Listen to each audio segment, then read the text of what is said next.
Latest advisory just came in from the National Hurricane Center. As I just said, the hurricane hunters are flying in and out of the storm, and they have found a weaker storm because of this interaction that it had right here along the Cuba coastline, which has been doing now for about 9 hours, making landfall right here along the coast. That disrupts the structure just a little bit, but the overall structure is very much intact. So the message out of the National Hurricane Center is the coastline has weakened the storm, but we anticipate re-strengthening of the storm once it's done moving off of this coastline and gets back out here across the water. So expecting still a major hurricane landfall somewhere along the western coast here of Florida. We knew Florida. We didn't know exactly where this morning. We are much more concerned about the west coast of Florida.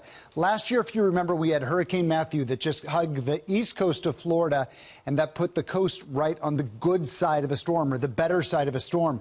This will be the opposite scenario. This will be tracking up the west side, and that will keep the west side on the bad side of the storm. So all of that storm surge pushing up here through Naples, through Fort Myers, in towards Tampa, all of those cities under a storm surge warning now because of this. Also, I will just notice up here around parts of Apalachicola, from Apalachicola to the east, in that cone now. So we are watching this east or westward trend.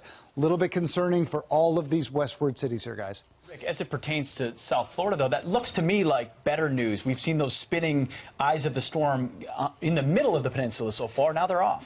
A little bit.